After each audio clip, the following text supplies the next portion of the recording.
उमेश यादव रफ्तार का सौदागर जिसने सिर्फ पैसों के लिए क्रिकेट खेलना सीखा।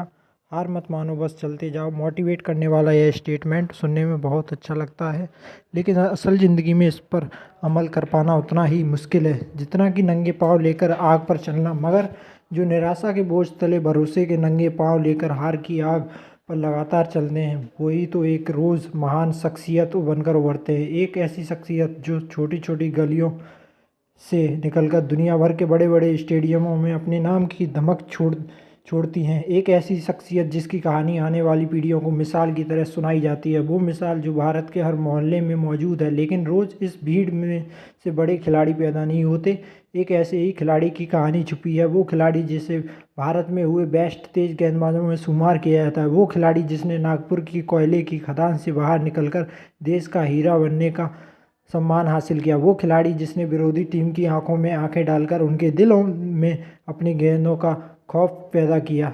जी दोस्तों, आप सही समझे, हम बात कर रहे हैं बबलू भैया की। अरे नहीं नहीं, मिर्ज़ापुर वाले बबलू भैया नहीं, ये हैं विदर्भ एक्सप्रेस के नाम से मशहूर बबलू भैया, यानी भारतीय पेस बैटरी की शान उमेश यादव। वो उमेश यादव जिन्होंने गरीबी की जंजीरों को तोड़कर कामयाबी की नई इबारत लिखी।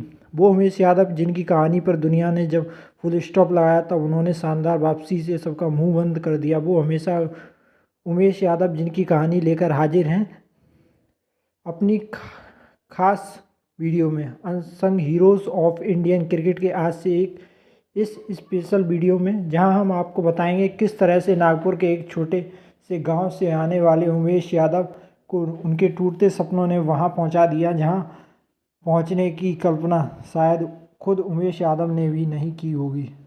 तो चलिए, दुनिया की रफ्तार से नाता तोड़कर अगले कुछ पलों के लिए हम जुड़ जाइए और तैयार हो जाइए उमेश यादव की ज़िंदगी से जुड़े अनसुने पहलुओं को जानने के लिए। दोस्तों, उमेश यादव की ज़िंदगी रैग्स टू रिच यानी गरीबी से अमीरी बनने वाले हीरो को दिखाने वाली एक सुपरहिट बॉलीवुड फिल्म कहानी की तरह है, क्योंकि 25 अक्टूबर 1987 को महाराष्ट्र में नागपुर से 25 किलोमीटर दूर बसे एक छोटे से शहर बलानी के गरीब परिवार में जन्मे उमेश कुमार यादव को उनके पिता तिलक यादव खूब पढ़ते लिखते देखना चाहते थे। एक कोयले की खदान में काम करने वाले मजदूर का भला और दूसरा सपना हो भी क्या सकता है, लेकिन उमेश यादव की आंखों ने पिता के सपने को सिरे से नकार दिया और 12th के बाद पढ़ाई छोड़कर उमेश ने आर्मी की तैयारी शुरू कर दी। लेकिन कई महीनों की मेहनत के बाद उमेश आर्मी में रिजेक्ट हो गए। छोटी सी उम्र में वो टूटे अपने सपने को उमेश ने पुलिस कांस्टेबल बनकर पूरा करने की कोशिश की, मगर फिजिकल में 100 में से 96 नंबर लाने वाले उमेश पर्सनल एग्जाम में फेल हो गए और पुलिस की नौकरी करने वाला सपना भी अधूरा ही रह गया। इस वक्त बहुत से टीनेज बच्चों की तरह उमेश को भी अपनी ज़िंदगी बेकार लग रही थी और आगे कुछ रास्ता समझ नहीं आ रहा था। मगर ज़िंदगी की इस जद्दोजहद में भी उमेश लगातार क्रिकेट के मैदान से जुड़े हुए थे। वो अपने शहर में दोस्तों के साथ खाली रोड, खाली मैदान, पुलिस स्टेशन के आगे पड़ी खाली जगह पर मौका मिलते ही क्रिकेट खेलने लगते थे। उमेश उस वक्त अपने इलाके में एक बेहद ही तेज बॉलर के तौर पर पहचान बना चुके थे और मौका मिलने पर उमेश लंबे लंबे छक्के भी मारते थे। उन छक्कों के कारण अक्सर जब पुलिस स्टेशन में बॉल जाकर किसी के लगती थी तो कांस्टेबल उनके पीछे गुस्से में भागते थे। लेकिन शायद वो कांस्टेबल भी ये नहीं जानते होंगे कि कुछ सालों बाद उन्हें ही उमेश को सिक्योरिटी भी देनी पड़ेगी। हालांकि उमेश को उस वक्त तक पहुंचने में बहुत लंबा सफ़र तय करना था, जिस सफ़र की शुरुआत पुलिस और आर्मी से रिजेक्ट हताश उमेश की ज़िंदगी में तब हुई जब उन्होंने टेनिस बॉल के एक टूर्नामेंट में अपनी टीम को जीत दिलाई और करीब 10,000 का man of the series award जीता। उमेश उस वक्त पता चला कि क्रिकेट खेलकर पैसे भी कमाए जा सकते हैं, मगर टेनिस क्रिकेट में इतना पैसा नहीं था। इसलिए उमेश ने लेदर की बॉल से खेलने के लिए विदर्भ जिम खाना ज्वाइन किया और पहली बार अच्छे दर्जे का वनडे मैच खेला। मगर उस वक्त तक उमेश के पास क्रिकेट खेलने के लिए स्पाइक्स नहीं थे, तो उन्होंने स्पोर्ट्स शूज़ के सोल पर स्टड्स लगाकर मैच में 3 विकेट लेकर सिर्फ 37 रन देने का शानदार प्रदर्शन किया। इसके बाद उमेश ने लगातार अच्छे प्रदर्शन से विदर्भ क्रिकेट एसोसिएशन का ध्यान अपनी ओर खींचा और जिसके बाद उन्हें नागपुर की टीम से सेमीफाइनल खेलने के लिए अमरावती जाने के लिए पूछा गया। इस सवाल के जवाब में उमेश ने कहा, मैं क्रिकेट खेलने के लिए कहीं भी जा सकता हूं, फिर क्या था। जिंदगी जीने और क्रिकेट खेलने के इस अटूट जज्बे के साथ उमेश ने सेमीफाइनल की पहली पारी में 3 और फाइनल में कुल 8 विकेट लेकर सनसनी मचा दी। इस मैच के दौरान ही उमेश पर निगाहें पड़ी और उमेश जैसे हीरे को पहचानने वाली जौहरी और उस वक्त विदर्भ टीम के कप्तान रहे प्रीतम गांधी की उन्होंने उमेश से इम्प्रेस होकर मुंबई के एक ही T20 टूर्नामेंट में उन्हें एयर इंडिया की तरफ से खेलने का मौका दिलवाया और कहा कि बबलू, अगर आगे अच्छा खेले तो एयर इंडिया से स्टाइपेंड मिलेंगे जो तुम्हारी बहुत सी ज़रूरतें पूरी करेगा। उमेश यादव ने उसी रात ट्रेन पकड़ी और निकल पड़े पहली बार मुंबई की ओर। इसके बाद उमेश ने उस टूर्नामेंट में ऐसा खेल दिखाया कि एयर इंडिया ने उन्हें स्टाइपेंड दिया और यादव को विदर्भ रणजी स्क्वाड में जगह भी मिली, जगह जिसके लिए कप्तान प्रीतम गांधी बोर्ड से लड़ गए थे, क्योंकि प्रीतम को उमेश के टैलेंट पर हद से ज़्यादा भरोसा था और वो जानते थे कि यह सबसे बेहतर वक्त है उमेश को रणजी में डेब्यू कराने का। मगर प्रीतम की सोच को तगड़ा झटका जब लगा जब सीजन के पहले ही मैच में मध्य प्रदेश के विरुद्ध इंदौर में उन्हें स्पाट पिच पर मिली।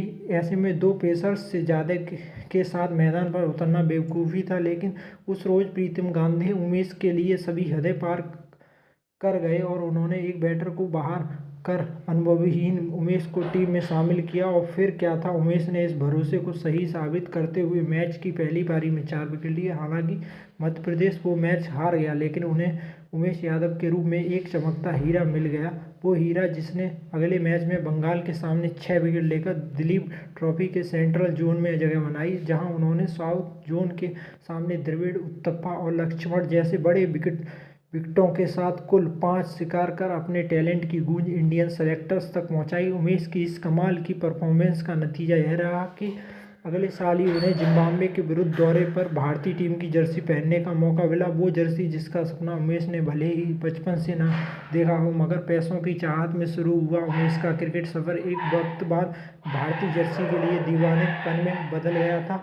हालांकि उमेश इंटरनेशनल डेब्यू से पहले ही दिल्ली डेयरडेविल्स के लिए IPL में अच्छा खेल दिखा चुके थे, जिसके चलते ही उन्हें वनडे डेब्यू के बाद लगातार मौके मिलते रहे और वेस्टइंडीज़ के विरुद्ध 2011 के नवंबर महीने में उन्हें टेस्ट डेब्यू करने का मौका मिला। इस तरह उमेश विदर्भ से आने वाले पहले टेस्ट क्रिकेटर बने। दोस्तों, यूँ तो 5 फीट 11 इंच लंबे उमेश यादव अपने कटीले शरीर की वजह से शुरू से ही काफ़ी तेज गेंद फेंकते थे, मगर उनके पास गेंदों पर नियंत्रण और वो वेरिएशन नहीं थे जिसकी इंटरनेशनल क्रिकेट को दरकार थी। लेकिन साफ मन वाले उमेश की प्रीतम गांधी के बाद कोच सुब्रतो बनर्जी और एरिक सिमंस का साथ मिला, जिन्होंने उमेश को स्विंग के बेसिक सिखाने के साथ उनकी रिस्ट पोजीशन पर भी काम किया। जबकि उमेश की गेंदों में रफ्तार और पिटारे में अंगूठा तोड़ यॉर्कर के अलावा सटीक बाउंसर तो पहले से ही था।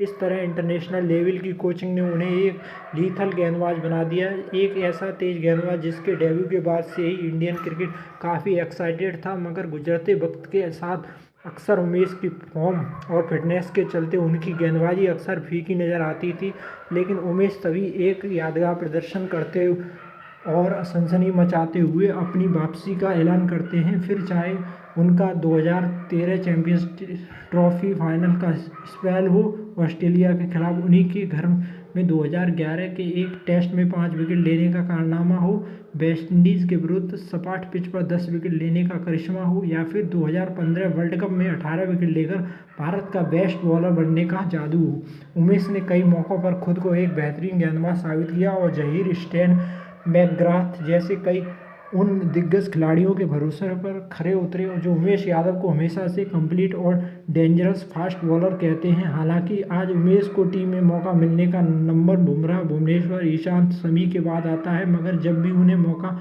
मिलता है वो दोनों हाथों से उसे लपकते हैं, ये जानते हुए भी अगले मैच में शायद उन्हें टीम में मौका ना मिले। लेकिन उमेश लड़ते रहे, क्योंकि यह उनकी फितरत है, वो फितरत जिसने उनके गरीबी के कुएं से उठाकर एक कामयाब क्रिकेटर बनाया। ये कामयाबी उनके सिर्फ 52 टेस्ट मैचों में लिए गए 158 विकेट, 73 वनडे मैचों में हासिल किए गए 106 विकेट और 133 IPL मैचों में लिए गए 140 शिकारों से सजे ये आंकड़ों में साफ साफ नज़र आती है। वैसे तो 34 साल के उमेश यादव ने जिस तरह का प्रदर्शन इस साल के IPL में किया, उसे देखकर लगता है उनमें अभी बहुत क्रिकेट बची है, मगर यह तय है कि अपने करियर के अंतिम पड़ाव पर चल रहे उमेश जब भी भारतीय क्रिकेट से संन्यास लेंगे तो उनके बाद खाली हुई जगह भरना लगभग नामुमकिन होगा।